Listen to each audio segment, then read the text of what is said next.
gostaríamos de gravar então o último vídeo falando sobre Laodiceia. E antes de entrarmos no texto propriamente dito ali do Apocalipse sobre Laodiceia, aqui em Colossenses temos algumas citações que Paulo faz com respeito a esta igreja, a esta cidade. Né? No capítulo 2 de Colossenses, versículo 1, vai dizer assim que gostaria, pois, que soubesses quão grande luta venho mantendo por vós e pelos que habitam em Laodiceia, os laudicenses, e por os quantos não me viram, né, face a face. Então Paulo está escrevendo aqui aos irmãos, aos colossenses, né, e ele diz que tem lutas, né, orações, súplicas a Deus em favor dos colossenses e também dos irmãos em Laodiceia. E ele menciona aqui que são locais, né, eram cidades próximas, que não tinham visto a Paulo face a face. E no capítulo 4, ele vai citar novamente esta preocupação, né? Capítulo 4 de Colossenses, capítulo 4, verso 13. Dou testemunho de que muito me preocupo por vós, pelos de Laodiceia, né? E pelos de Hierarque e Hierápolis, né? Ali também. E ele vai citar também no verso 16. Aqui no verso 16 ele vai novamente saudar e ele dá uma recomendação. 4,16 de Colossenses. Ele diz assim, ó, depois que vocês lerem a carta que estou enviando a vocês, aí na igreja, envie essa carta para que seja lida na igreja de Laodiceia, e a carta que eu enviei para a Laodiceia que seja lida aí na igreja também de vocês. Então ele está sugerindo essa troca de cartas, né? O que identifica para nós que ele escreveu para a igreja de Laodiceia.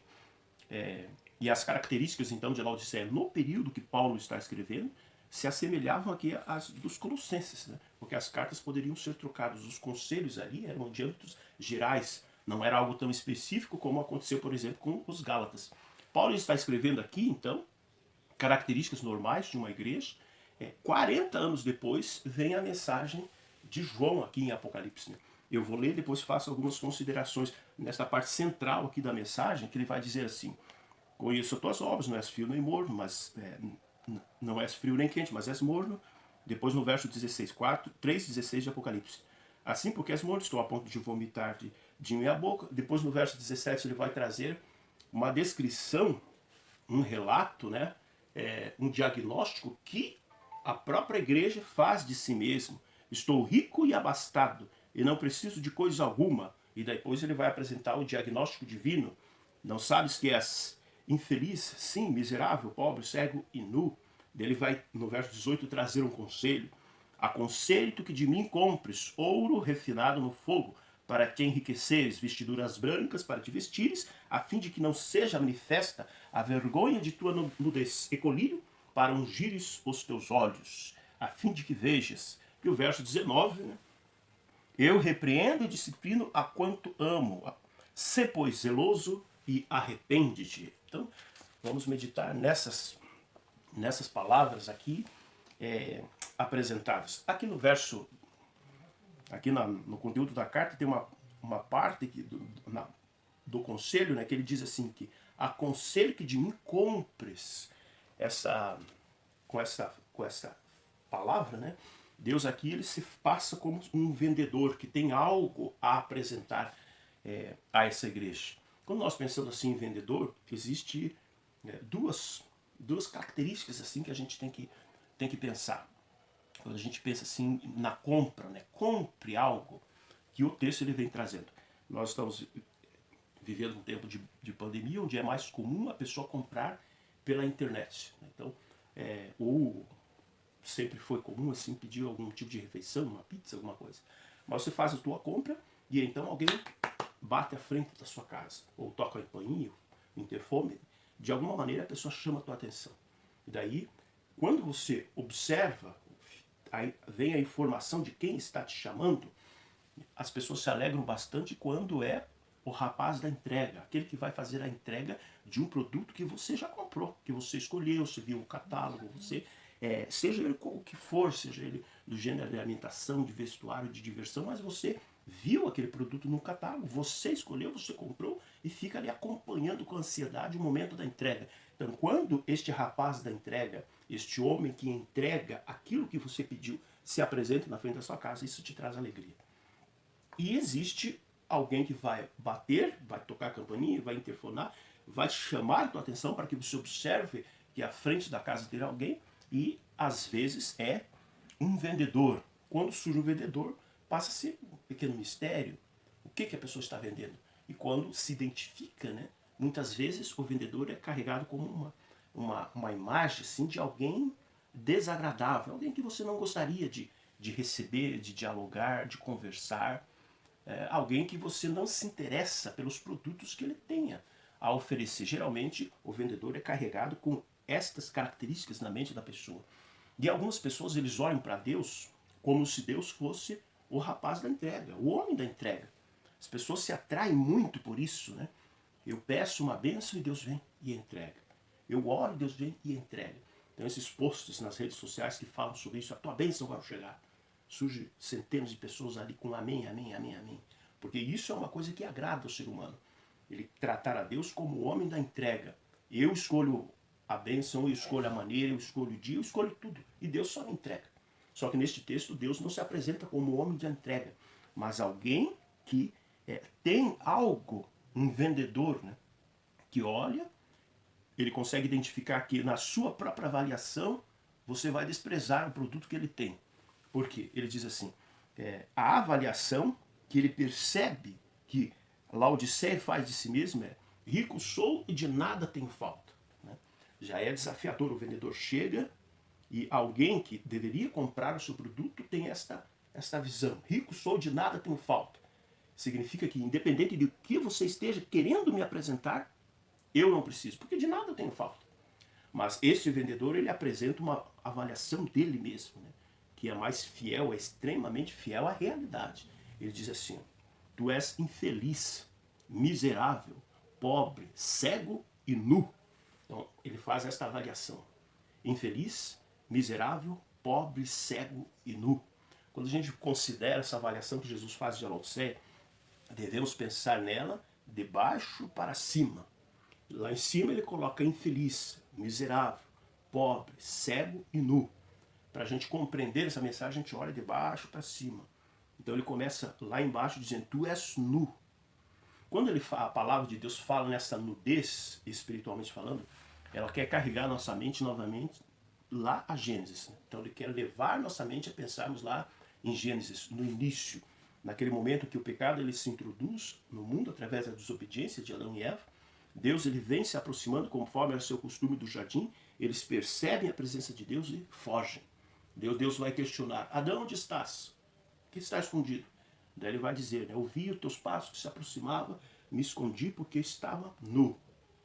Né? Então, quando o texto aqui vem identificando que a situação de Laodiceia é uma situação diante de Deus de nudez.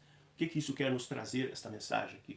Todos esses milhares de anos de trabalho de Deus, do Espírito Santo, de anjos, todo este envolvimento do céu para nos conduzir a uma vitória, em Laodiceia, até este momento, está fracassado.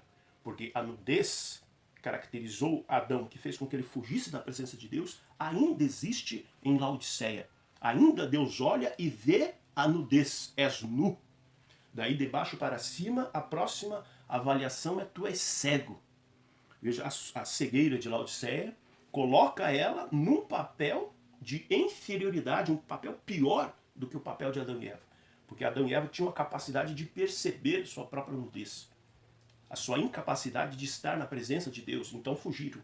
Laodiceia está semelhantemente a nu, incapaz de estar semelhantemente a Adão, né? Nu, e a sua nudez é uma demonstração da sua incapacidade de estar na presença de Deus. Porém, Laodiceia tem um agravante: ela é cega, ou seja, ela não percebe a sua própria nudez. Né? Laodiceia é tão cega que ela não percebe que ela prega um Jesus que está fora do seu coração, digamos assim. Porque no verso 20 ali no texto vai dizer: eis que eu estou aonde? À porta.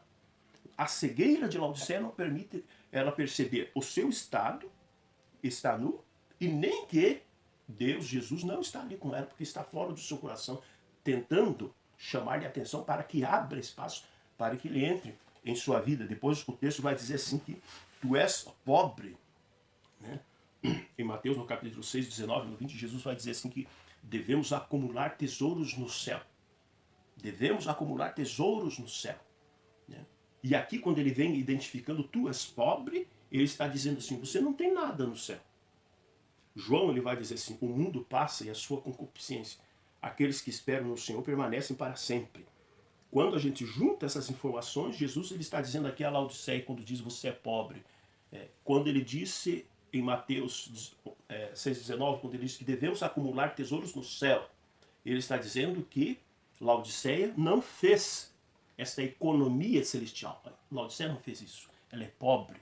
Ela não tem nada das coisas celestiais. Ela não armazenou, não fez uma economia para a eternidade. Depois ele vai dizer assim que ele é miserável. Então, com essa ideia de Laodiceia ser miserável, Deus está transmitindo assim, colocando sobre Laodiceia, sobre aquele que não vai ouvir o convite de Deus, a total responsabilidade pela sua condição. Quando Deus diz assim, você é miserável, ele está colocando sobre essa pessoa a total responsabilidade do seu estado de nudez, de cegueira, de pobreza. Tudo é culpa sua. Porque Deus fez todos os esforços, Deus manda todos os instrumentos possíveis para reverter este quadro. E ele diz assim, tu és infeliz. Infeliz. E aqui não devemos entender a infelicidade como um sentimento.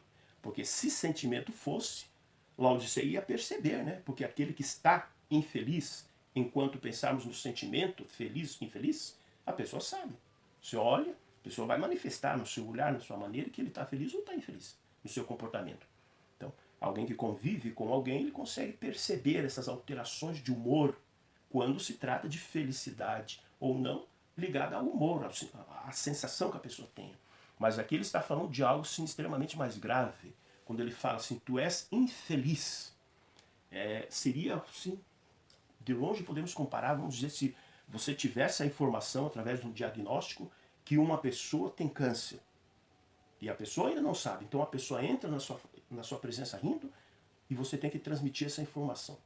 Então quando Deus olha para Laodiceia e percebe que ela está nua, ela está cega, ela é pobre das coisas celestiais, ela é miserável, qual é o futuro de Laodiceia na eternidade? Nenhum, nenhum. E isso é o que a caracteriza como sendo infeliz. Teve a oportunidade de conhecer as coisas eternas e desprezou tudo isso. Então é descrito aqui como infeliz. Mas, como o texto já disse, né, Deus ele se apresenta assim como um vendedor que tem não apenas um diagnóstico correto, preciso sobre Laodiceia, mas tem também a solução.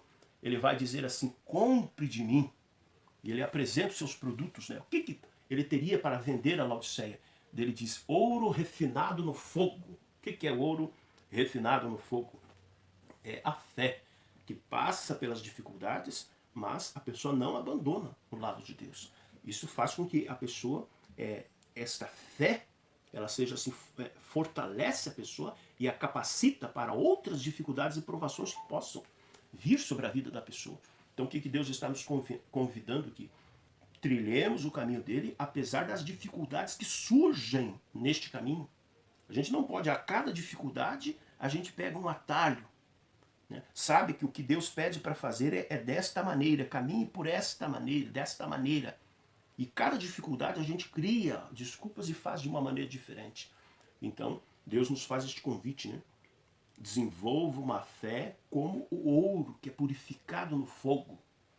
A fé, por exemplo, dos amigos de Daniel, né? Uma fé assim que a dificuldade estava diante deles, né? O rei fez lá um edito dizendo que todos deviam se curvar, capítulo 3 de Daniel, diante da estátua. E eles ficaram do lado do Senhor.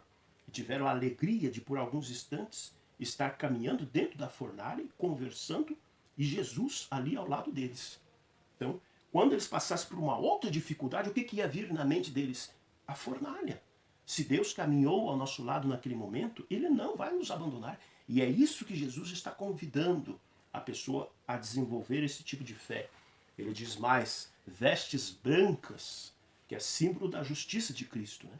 Que nós possamos se esconder nas obras de Cristo e não apresentar as nossas como justificativa para qualquer coisa. Então, vestes brancas. O que afastou Adão da presença de Deus naquele dia? Foi a sua nudez. Então, Jesus, a nudez, a pessoa se sentia indigna de estar na presença de Deus, isso tudo pode ser substituído por ações minhas, ações melhores minhas, atos de obediência da minha parte? Não. Eu compreender e aceitar que Jesus fez foi por mim. E eu me esconder nessas ações de Jesus. Paulo vai dizer, já não sou eu mais quem vivo, mas Cristo vive em mim. E para esta cegueira, esta incapacidade de perceber as reais necessidades que temos, o colírio, que é o símbolo aqui do Espírito Santo. Jesus tem todos esses produtos para nos trazer. Quando um vendedor ele apresenta um produto, geralmente a gente vem uma certa preocupação, porque quanto mais sofisticado, mais útil, né, mais interessante for o produto apresentado, mais elevado também vai ser o seu preço. E como poderíamos pagar por tudo isso que Jesus apresenta? Perceba que ele vem dizendo que não são dádivas, ele não vai dar. Ele diz, compre de mim. Né? Isaías ele vai nos trazer algo nesse sentido também. Isaías 55. A todos vós, os que tendes sede, vinde às águas. E vós, os que tendes dinheiro, que não tendes dinheiro, né? Vinde, comprai e comei. Sim, vinde e comprai. Sem dinheiro e sem preço. Vinho e leite. Então Isaías aqui também nos convida a ir e comprar. Só que Isaías dá mais uma informação. Ele diz assim que eu vou e compro sem dinheiro. Né? Como que seria isso? Né? Como que eu posso adquirir um produto que eu tenho necessidade dele? Essa aquisição é através de uma compra e ao mesmo tempo eu não preciso apresentar dinheiro. Como que funciona? As vendas, né, no passado eram feitas através de troca. Né? Então, dá-se um produto e recebe-se outro. Então, se Jesus ele está aqui nos ofertando o colírio, que é o Espírito Santo que vai nos guiar, que vai ser a visão. Isaías diz assim que o Espírito está atrás dizendo, este é o caminho, andai por ele. Como que eu posso comprar este produto? Trocando. Parar de me guiar pela minha própria maneira, pela minha própria visão e permitir que o Espírito Santo me guie. É desta forma que eu posso comprar. Eu faço uma troca. Eu tiro a minha maneira de ver as coisas, de ser guiado pelos os caminhos da vida e permito que o Espírito me guie. Esta é a compra proposta aqui. É a troca proposta pelo texto. E o texto vai dizer também, e as vestes brancas. Como que eu posso adquirir essas vestes brancas? Eu tenho que parar de tentar justificar as minhas próprias ações e permitir que Jesus me justifique. Isso também vem com o Espírito Santo. Então, eu deixo de tentar apresentar a mim mesmo os meus méritos, as minhas ações como merecedoras da salvação e aceito que serei salvo e justificado pela justiça que há em Jesus. É esta a compra, a troca que ele quer propor. E ele também diz assim que devemos comprar este ouro, que é a fé, né? Que passa e suporta as dificuldades. A gente vê como que o Espírito pode rapidamente trabalhar em nossa vida, relembrando a transformação e a fé que veio ao coração do homem ladrão, né, crucificado ao lado de Jesus. Ele estava envolvido num primeiro momento também na zombaria contra Jesus. Num outro momento ele é apresentado como alguém que se dirige a Jesus, ao seu companheiro, né, dizendo assim, por que você faz isso? Né? Nós estamos aqui, realmente fizemos para merecemos estar, mas este nada fez. E ele dirige a Jesus uma pergunta. Lembra-te de mim quando vieres no teu reino. Então veja, num instante alguém está zombando de Deus. Um pouco de tempo depois o Espírito Santo já trabalhou em sua vida e ele está manifestando fé em Deus. Fé que esse Deus vai um dia estabelecer o seu reino aqui na terra. Né? Ele vai vir no seu reino. E alguém poderia questionar, sim, fica fácil, né? A pessoa não tem outra opção, está ali, crucificado, vai morrer dentro de algumas horas. Sim, mas ele estava também crendo em um Jesus que também estava crucificado.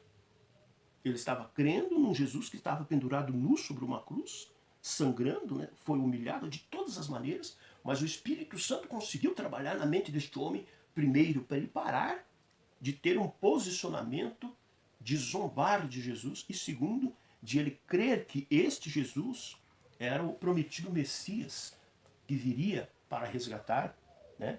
Que viria, conforme disse a mensagem a Abraão, para ser uma bênção para todas as famílias da terra.